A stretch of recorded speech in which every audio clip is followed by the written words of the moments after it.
We've also got Jen Daniel from Channel 6 is going to be back out later interviewing some of the players.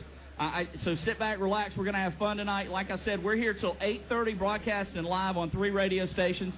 We got a lot of the area coaches in, a lot of the area players in, and we'll have them up in just a moment. Actually, I just heard Jasper Brinkley is in the building. He's actually right in front of us. So Jasper's here. We're going to have him on the radio show.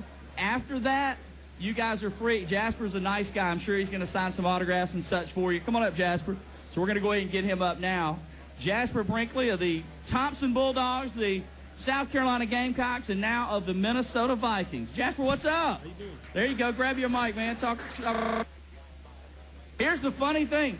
Jasper and Matt were teammates at Georgia Military. Unfortunately. And Jasper actually got to tackle Matt in practice. Every day. That's why Matt acts the way he does. That is why I'm brain dead. That's what happened to him. So, what, you like those? Oh, yeah, I love You it. like I those love it. Jasper Brinkley prints that you guys can grab, and I'm sure you going to sign some of those for the folks? Yeah, I definitely signed a couple. There you go.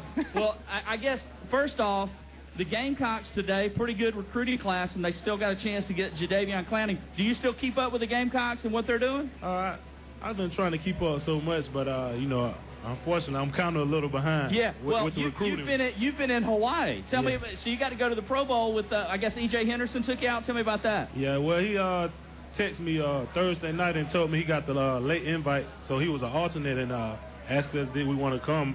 He's always the big jokey type on the team, so I thought he was playing the whole time. Yeah. So I told him to stop playing, and he was like, no, I'm serious. Yeah, so that wouldn't have been fun if he put you on a plane to, like, Boise, Idaho, and you didn't get to go to Hawaii. We definitely would have had problems. So you flew back from Hawaii today? Yeah. Hey, folks, he flew back from Hawaii to be here with us tonight. How about that?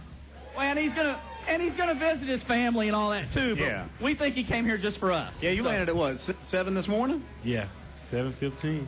Long flight.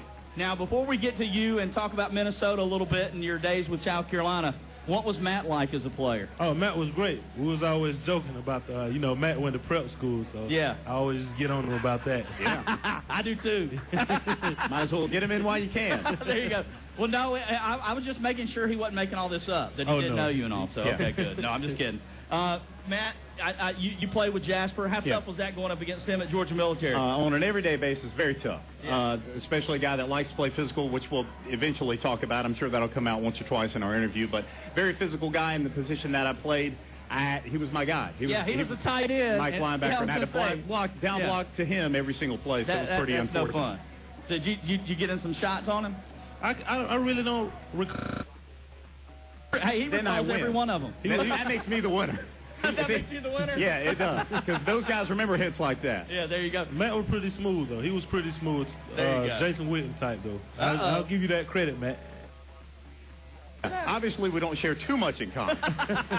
All right. Now, you ended up, you went through the whole signing day process. Matter of fact, we talked to you. Gosh, it's hard to believe it's been 11 years ago, I guess, or 10 years ago. Yeah. You come out, you guys won a state championship at Thompson your junior year. We got a lot of Bulldogs here tonight. We're going to talk to your former defense coordinator, John Barnett, in just a moment. And I know that with Coach Barnett and Coach Welch stepping down, let's talk about that a moment. What did those guys mean to you back in your playing days in high school?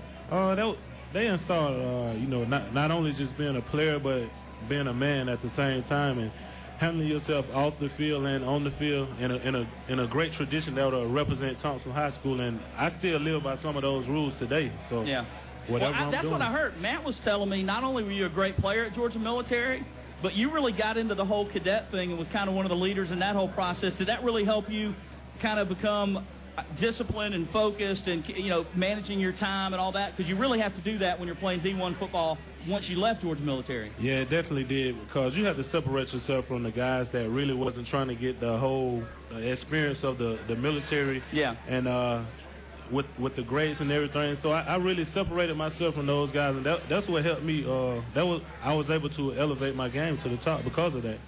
Yeah, that was a nice way of saying he was a snitch. He was a guy that told on everybody, got everybody in trouble, throwing in bull ring hours. But no, while you were there, you know, a lot of guys either went one way or the other. They wanted to move on. They knew, even though they signed D1 and maybe didn't make it out of high school because of grades, some of those guys, me and you both know, they didn't choose to take that next step. Is that something that you realized there, or did you learn that even before you left at Thompson High School? I learned that after I left Thompson, actually, because I remember trying to get a D1 scholarship, and I didn't have any grades.